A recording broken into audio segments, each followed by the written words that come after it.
नमस्कार। दोपहर समाचार में आपका स्वागत है।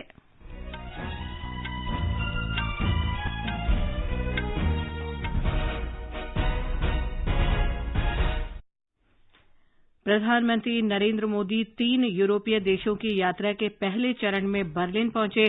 श्री मोदी के वहां पहुंचने पर भारतीय समुदाय ने गर्मजोशी से उनका स्वागत किया। प्रधानमंत्री जर्मनी के व्यापार जगत के नेताओं के साथ बातचीत करेंगे और सामुदायिक कार्यक्रम को संबोधित करेंगे। प्रधानमंत्री ने कहा, सरदार पटेल की प्रतिमा न केवल सांस्कृतिक मूल्यों को मजबूत करेगी, बल्कि कनाडा और भारत के बीच संबंधों का प्रतीक भी बनेगी। देश भर में ईद उल फित्र कल मनाई जाएगी। आयुष मंत्रालय ने अंतर्राष्ट्रीय योग दिवस के 50 दिन शेष रह जाने पर असम में योग उत्सव का आयोजन किया। संस्थागत निवेशकों के लिए LIC का IPO आज से शुरू। ICMR ने कहा, हाल में कोविड संक्रमण में वृद्धि को चौथी लहर नहीं कहा जा सकता, ये भौगोलिक क्षेत्र तक ही सीमित रही। भारतीय अक्षय ऊर्जा विकास एजेंसी ने कोविड महामारी के बीच वर्ष 2021-22 में ऐतिहासिक उपलब्धि हासिल की।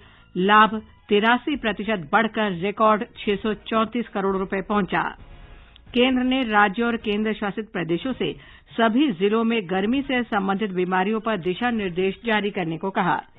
विख्यात फिल्म निर्माता सत्यजीत रे की जन्म शताब्दी पूरी होने के उपलक्ष्य में मुंबई में आज से 4 मई तक फिल्म महोत्सव का आयोजन। संतोष ट्रॉफी फुटबॉल टूर्नामेंट में खिताब के लिए आज शाम मंजेरी में पश्चिम बंगाल का मुकाबला मेजबान केरल से होगा। और IPL क्रिकेट में कोलकाता नाइट राइडर्स आज शाम मुंबई में राजस्थान रॉयल्स से खेलेगा। दोपहर समाचार में जागृति शर्मा के साथ मैं लवलीन निगम। देश के 75वें स्वाधीनता दिवस समारोहों के उपलक्ष्य में आजादी का अमृत महोत्सव के अंतर्गत सरकार अनेक गतिविधियों का आयोजन कर रही है। इस अवसर को जन उत्सव के रूप में मनाते हुए आकाशवाणी समाचार स्वाधीनता संग्राम और उसके गौरवशाली इतिहास पर विशेष क्विज प्रसारित कर रहा है।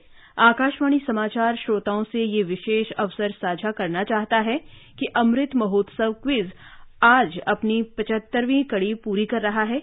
कार्यक्रम में बड़ी संख्या में देश विदेश के श्रोताओं की भागीदारी रही है। क्विज की पिछली 74 कड़ियों के विजेताओं में स्कूली विद्यार्थियों से लेकर वरिष्ठ नागरिक और पेशेवर लोग शामिल रहे हैं। अब तक के अधिकांश विजेता देश के दूर दराज के गांव के हैं। श्रोताओं ने आकाशवाणी समाचार को लिखा है कि प्रश्नोत्तरी कार्यक्रम से न केवल देश के स्वतंत्रता संग्राम के बारे में उनकी जानकारी बढ़ी है, बल्कि अपने गौरवशाली इतिहास के बारे में अधिक से अधिक जानने की जिज्ञासा भी बढ़ी है। बाड़मेर राजस्थान के एक श्रोता R राजेश ने कहा है कि अमृत महोत्सव क्विज से उन्हें स्वतंत्रता संग्राम के भूले बिसरे नायकों के बारे में जानने का मौका मिला। आजादी का अमृत महोत्सव में हिस्सा लेना मेरा परम सौभाग्य है। ये देश का स्वतंत्रता इतिहास और वीर सपूतों का कुर्बानी के बारे में काफी अवगत कराया है। ये काफी ज्ञानवर्धक है। प्रदेश का इतिहास, महान संस्कृति, लोक कथा, विज्ञान, कृषि, देश विदेश का समाचार के बारे में बेहद ज्ञान प्राप्त हुआ है। धन्यवाद। आकाशवाणी समाचार इस प्रोत्साहन के लिए अपने प्रत्येक श्रोता का आभारी है और क्विज के माध्यम से श्रोताओं के साथ अमृत महोत्सव में शामिल होकर गौरवान्वित है। और अब अमृत महोत्सव क्विज का 75वां प्रश्न। 75वां प्रश्न है, 1942 के भारत छोड़ो आंदोलन के दौरान कर्नाटक के एक गांव ने ब्रिटिश शासन से मुक्ति की घोषणा की थी। उस गांव का नाम बताएं जो अपनी स्वतंत्रता की सबसे पहले घोषणा करने वालों में एक था। श्रोता अपने उत्तर व्हाट्सएप नंबर 8826546262 पर भेज सकते हैं या हमें इस पते पर ईमेल कर सकते हैं amritmahotsavquiz@prasarbharati.gov.in। एक भाग्यशाली प्रतिभागी को विजेता चुना जाएगा और कल के समाचार प्रभात में उनके नाम की घोषणा की जाएगी। विजेता को प्रमाण पत्र और पुरस्कार भी दिया जाएगा। और अब समाचार विस्तार से। प्रधानमंत्री नरेंद्र मोदी 3 यूरोपीय देशों जर्मनी, डेनमार्क और फ्रांस की 3 दिन की यात्रा के पहले चरण में जर्मनी की राजधानी बर्लिन पहुंच गए हैं। बर्लिन पहुंचने पर भारतीय समुदाय के लोगों ने उनका भव्य स्वागत किया। श्री मोदी एक मनमोहक गीत गाने वाले बच्चे से मिले और उसकी प्रशंसा की।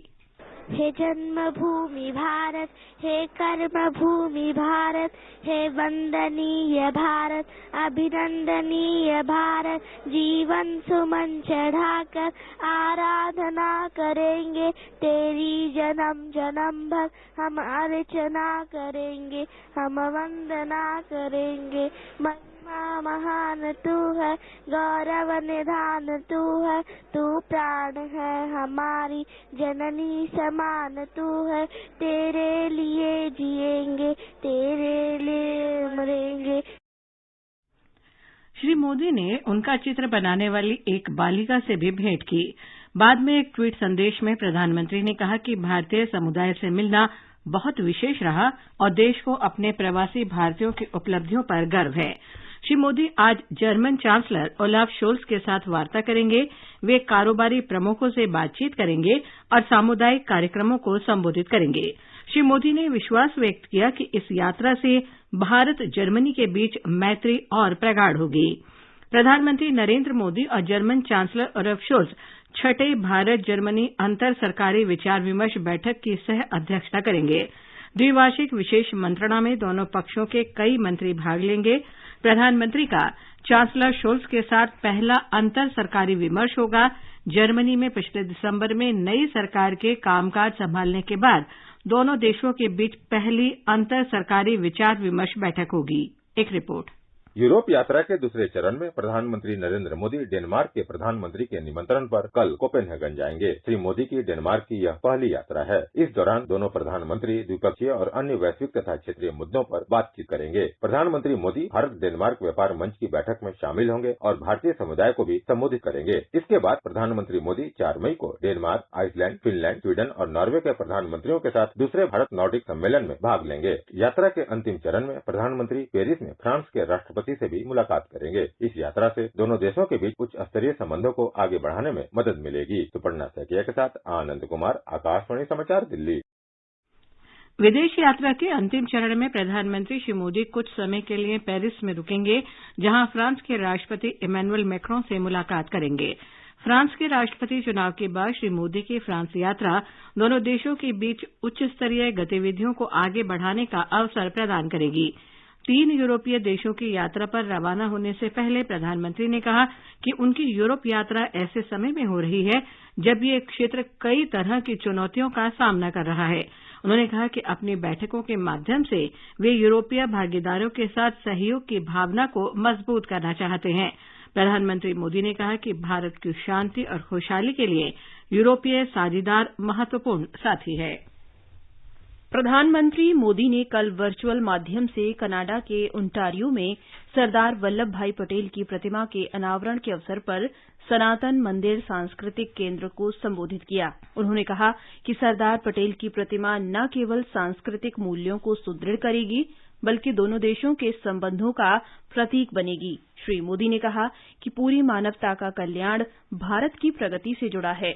भारत की आजादी के अमृत महोत्सव का ये सेलिब्रेशन कनाडा के लोगों को भी भारत को और नजदीक से देखने समझने का अवसर देगा। अमृत महोत्सव से जुड़ा आयोजन, सनातन मंदिर कल्चरल सेंटर का स्थल और सरदार पटेल की प्रतिमा, ये अपने आप में भारत का एक बृहद चित्र है। आजादी की लड़ाई में हमारे स्वतंत्रता सेनानियों ने कैसे आजाद देश के लिए संघर्ष किया था। एक ऐसा भारत जो आधुनिक हो, जो प्रगतिशील हो और साथ ही जो अपने विचारों से, अपने चिंतन से, अपने दर्शन से, अपनी जड़ों से जुड़ा हो। आयुष मंत्रालय ने अंतर्राष्ट्रीय योग दिवस के 50 दिन पहले आज असम के ऐतिहासिक शिवसागर में योग उत्सव का आयोजन किया।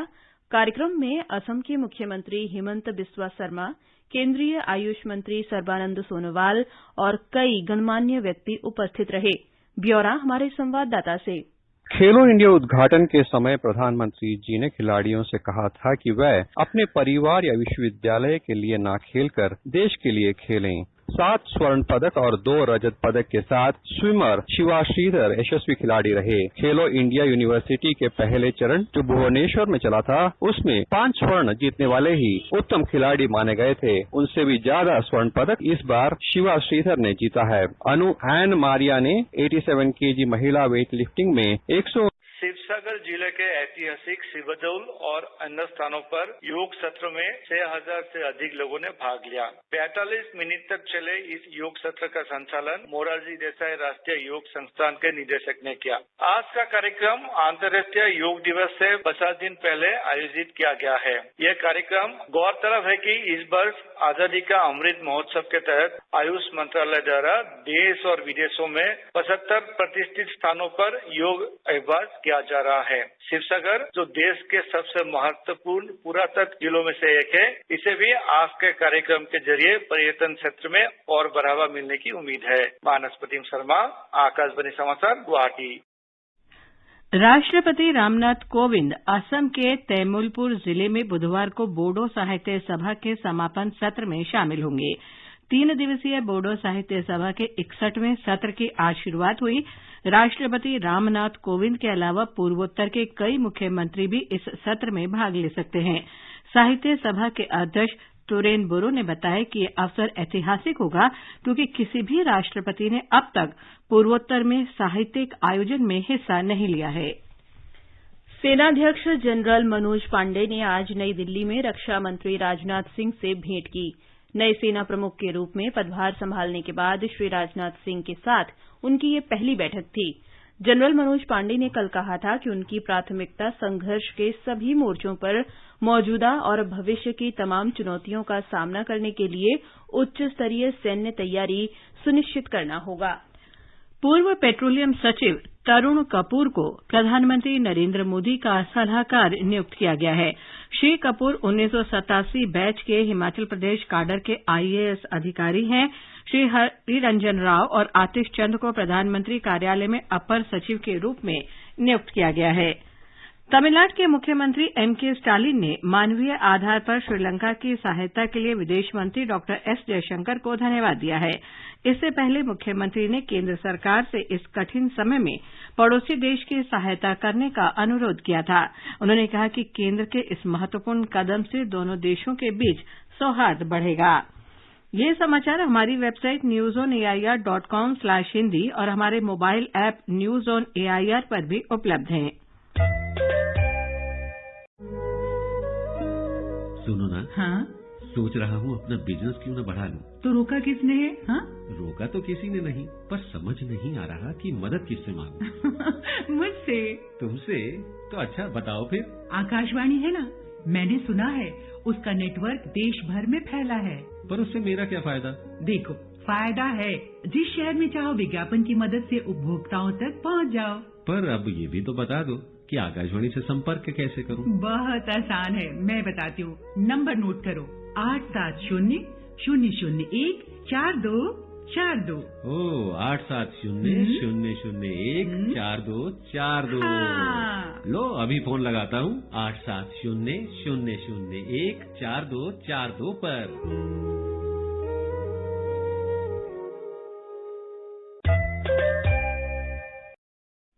दोपहर समाचार में आपका फिर स्वागत है। जीवन बीमा निगम ने आज प्रारंभिक सार्वजनिक निर्गम आईपीओ संस्थागत निवेशकों के लिए जारी कर दिया है। आम जनता के लिए ये 4 मई यानी बुधवार से 9 मई तक उपलब्ध रहेगा। देश की सबसे बड़ी जीवन बीमा कंपनी का आईपीओ मूल्य 902 रुपये से लेकर 949 रुपया प्रति शेयर निर्धारित किया गया है। निवेशक कम से कम 15 शेयरों या इसके गुणक में निवेश कर सकते हैं। एलआईसी ने खुदरा निवेशकों और पात्र कर्मचारी श्रेणी को 45 रुपये प्रति शेयर की छूट दी है। पॉलिसी धारकों को 60 रुपये प्रति शेयर की छूट मिलेगी। भारतीय आयुर्विज्ञान अनुसंधान परिषद आईसीएमआर ने कहा है कि हाल ही में कोविड संक्रमण के मामलों में वृद्धि को महामारी की चौथी लहर नहीं कहा जा सकता। आकाशवाणी समाचार से विशेष बातचीत में आईसीएमआर के अपर महानिदेशक समीरन पांडा ने कहा कि हाल ही में जिला स्तर पर संक्रमण में वृद्धि को पूरे राज्य और राष्ट्रीय स्तर पर आकलन नहीं लगाया जा सकता।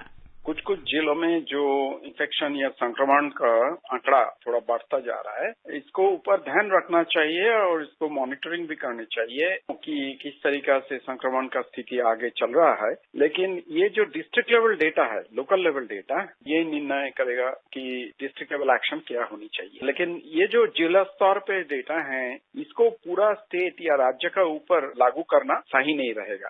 लोकल इवेंट तो इसको हम छोटे छोटे लहर या ब्लिप कहते हैं, लेकिन ये जो आंकड़ा ऊपर की तरफ जा रहा है कुछ जिला में, इसको लेके हम ये नहीं कह सकते हैं कि पूरा राज्य में एक का चौथा लहर आ गया या देश में चौथा लहर आ गया, ये बोलना गलत होगा। इस बीच राष्ट्रव्यापी टीकाकरण अभियान के अंतर्गत अब तक देश में 189 करोड़ 23 लाख से अधिक कोविड रोधी टीके लगाए जा चुके हैं। स्वास्थ्य मंत्रालय ने कहा है कि पिछले 24 घंटों में 4 लाख से अधिक टीके लगाए गए। इस समय देश में 19,500 रोगियों का इलाज चल रहा है। स्वस्थ होने की दर 98.74% है।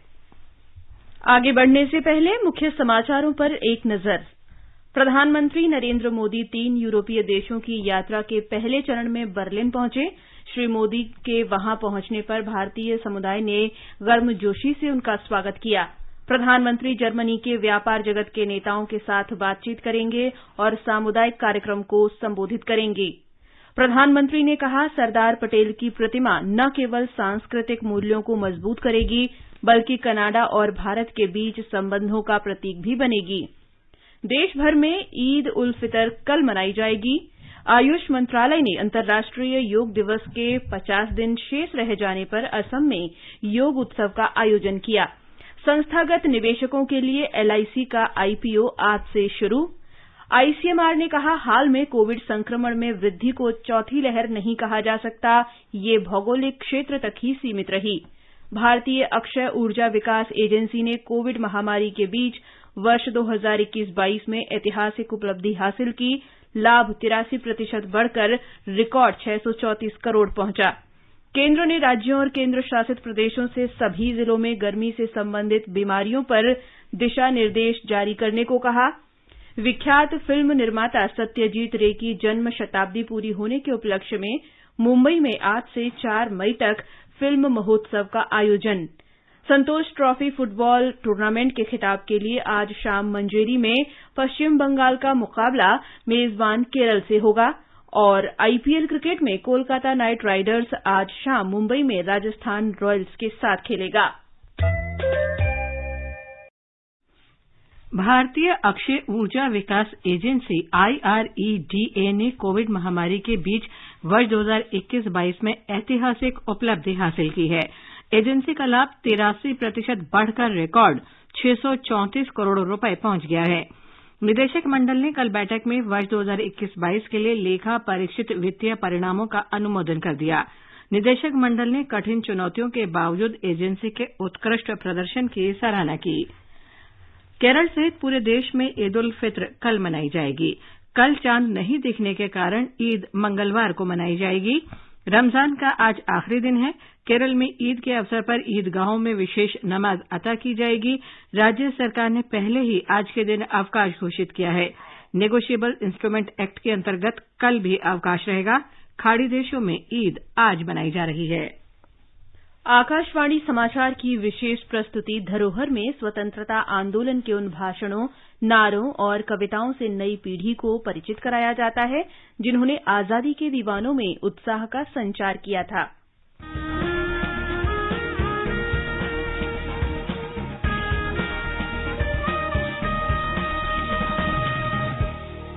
आजादी के आंदोलन के खजाने में ऐसे ढेरों शब्द जिन्होंने बदल दिए इतिहास। तारीख बदलने वाले लफ्जों पर आकाशवाणी समाचार प्रसारित कर रहा है विशेष कार्यक्रम धरोहर हर सोमवार।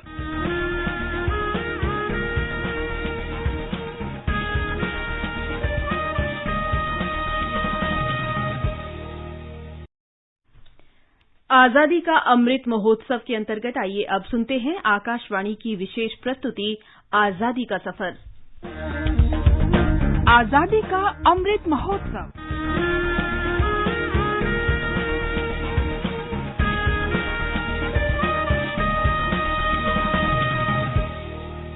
आजादी का सफर, आकाशवाणी के साथ एक राष्ट्र का उदय। भारत का गौरवशाली स्वतंत्रता संग्राम आधुनिक विश्व के अब तक के सबसे बड़े संघर्षों में से एक है। आकाशवाणी समाचार आपके लिए हर रोज लेकर आता है इस संग्राम की एक झलक।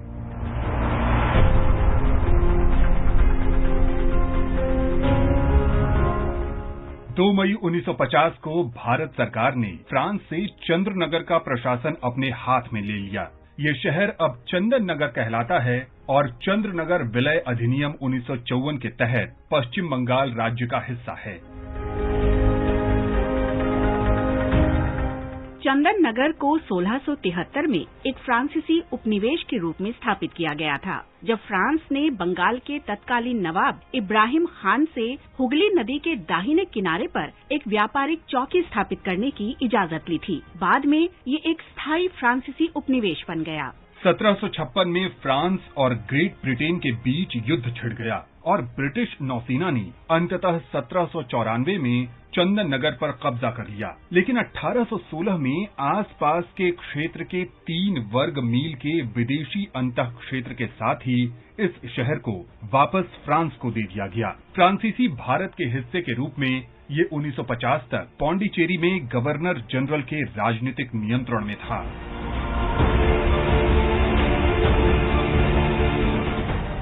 8 जून 1948 को फ्रांसीसी गणराज्य की सरकार ने भारत सरकार के साथ समझौता किया और घोषणा की कि उसका इरादा भारत में फ्रांसीसी प्रतिष्ठानों की आबादी को अपने भविष्य और स्थिति को घोषित करने का अधिकार देना है। चंदन नगर के नागरिकों ने 9 जून 1949 को भारत के साथ इसके विलय के पक्ष में मतदान किया। इस प्रकार 2 मई 1950 को भारत सरकार ने चंदन नगर के वास्तविक हस्तांतरण के माध्यम से प्रशासन को अपने हाथ में ले लिया।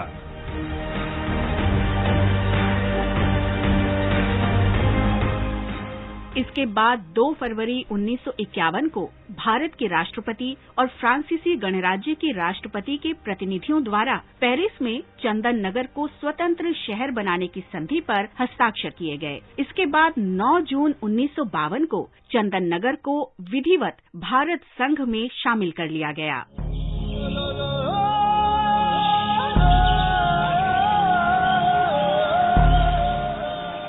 हम स्वतंत्रता सेनानी कद्रका मंगडा को याद करते हैं, जिनकी 2 मई 1945 को मृत्यु हो गई। ओडिशा में कोरापुट के निवासी कद्रका मंगडा ने महात्मा गांधी के राष्ट्रव्यापी आह्वान के जवाब में 1942 में भारत छोड़ो आंदोलन में भाग लिया। उन्हें ब्रिटिश पुलिस ने गिरफ्तार कर लिया और नवरंगपुर उपजेल में हिरासत में रखा गया।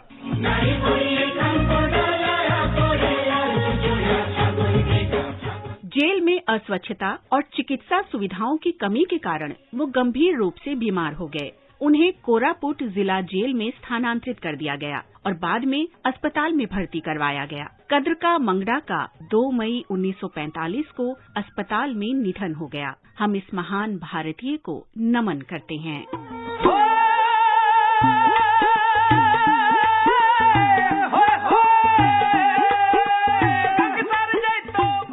हम राष्ट्रवादी संता सिंह को भी याद करते हैं, जो 2 मई 1925 को शहीद हो गए थे। लाहौर के निवासी संता सिंह ने 1924-25 में 2 बार नाभा में जैतो गुरुद्वारा गंगसर तक शहीदी जत्थों में भाग लिया। उन्होंने वहां सभी प्रार्थना सभाओं पर प्रतिबंध लगाने के ब्रिटिश आदेश के बावजूद ऐसा किया था। जब ये जत्था गुरुद्वारा पहुंचा तो नाभा के प्रशासक विल्सन जॉनसन ने सैनिकों को उसे रोकने और उसमें शामिल लोगों को हिरासत में लेने का आदेश दिया। इसके बाद जत्थे को रोक दिया गया और बड़ी संख्या में इसके सदस्यों को गिरफ्तार कर लिया गया। अन्य लोगों के साथ संता सिंह की भी गिरफ्तारी हुई और जेल में डाल दिया गया। जेल में इतनी यातनाएं दी गईं कि 2 मई 1925 को इनकी मृत्यु हो गई। हम इस महान शहीद को नमन करते हैं।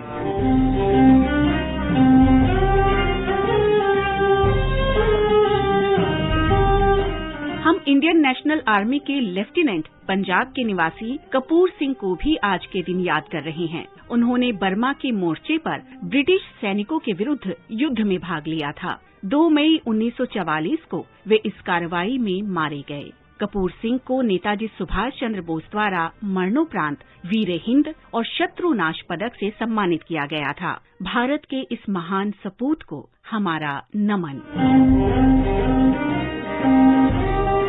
इसके साथ ही आजादी का सफर आकाशवाणी के संग श्रृंखला का ये अंक समाप्त हुआ। मिलते हैं कल अगली कड़ी में।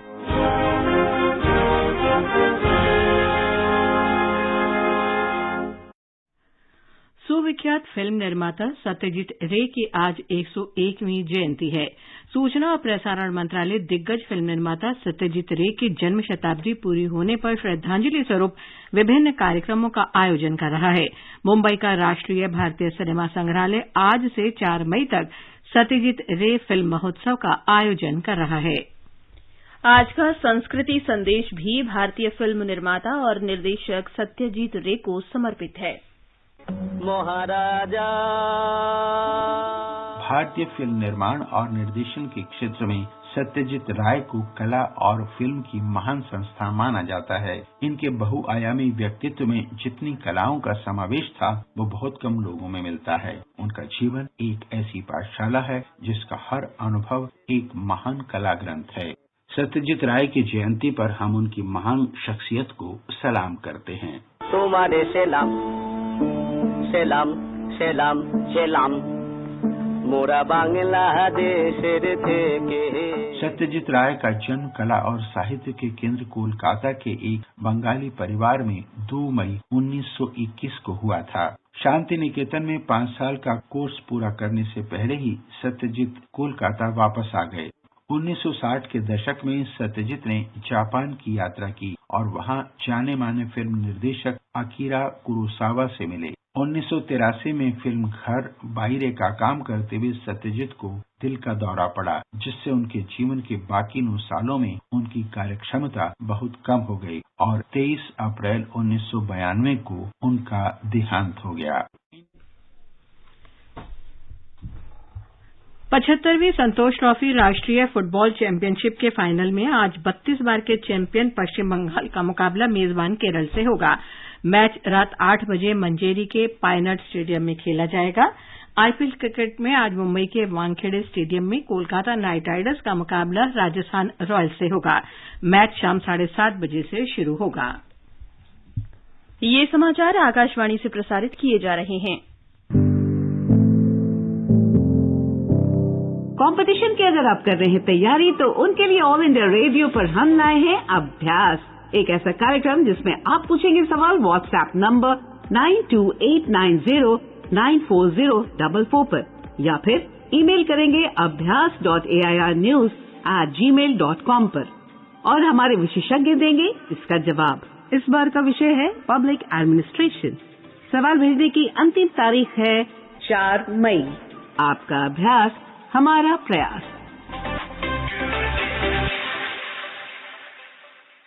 ये आकाशवाणी है। केंद्र ने सभी राज्यों और केंद्र शासित प्रदेशों को भीषण गर्मी और इससे होने वाली बीमारियों से बचाव संबंधी दिशा निर्देशों का प्रचार करने को कहा है। राज्यों और केंद्र शासित प्रदेशों के सचिवों को लिखे पत्र में केंद्रीय स्वास्थ्य सचिव राजेश भूषण ने कहा कि मौसम विभाग के पूर्वानुमान के अनुसार इस वर्ष मार्च से मई तक देश के कई हिस्सों में अधिकतम तापमान सामान्य से अधिक रहने की संभावना है। बुलेटिन समाप्त होने से पहले अमृत महोत्सव क्विज का आज का प्रश्न फिर सुन लें। 1741 में कोलाचेल युद्ध में हॉलैंड को किसने हराया? अंत में मुख्य समाचार एक बार फिर। प्रधानमंत्री नरेंद्र मोदी 3 यूरोपीय देशों की यात्रा के पहले चरण में बर्लिन पहुंचे। श्री मोदी के वहां पहुंचने पर भारतीय समुदाय ने गर्मजोशी से उनका स्वागत किया। प्रधानमंत्री जर्मनी के व्यापार जगत के नेताओं के साथ बातचीत करेंगे और सामुदायिक कार्यक्रम को संबोधित करेंगे। प्रधानमंत्री ने कहा, सरदार पटेल की प्रतिमा न केवल सांस्कृतिक मूल्यों को मजबूत करेगी बल्कि कनाडा और भारत के बीच संबंधों का प्रतीक भी बनेगी। देश भर में ईद उल फित्र कल मनाई जाएगी। आयुष मंत्रालय ने अंतर्राष्ट्रीय योग दिवस के 50 दिन शेष रह जाने पर असम में योग उत्सव का आयोजन किया। संस्थागत निवेशक के लिए एलआईसी का आईपीओ आज से शुरू। आईसीएमआर ने कहा, हाल में कोविड संक्रमण में वृद्धि को चौथी लहर नहीं कहा जा सकता, ये भौगोलिक क्षेत्र तक ही सीमित रही। भारतीय अक्षय ऊर्जा विकास एजेंसी ने कोविड महामारी के बीच वर्ष 2021-22 में ऐतिहासिक उपलब्धि हासिल की, लाभ 83% बढ़कर रिकॉर्ड 634 करोड़ रुपए पहुंचा। इसके साथ ही दोपहर समाचार का ये अंक समाप्त हुआ। नमस्कार।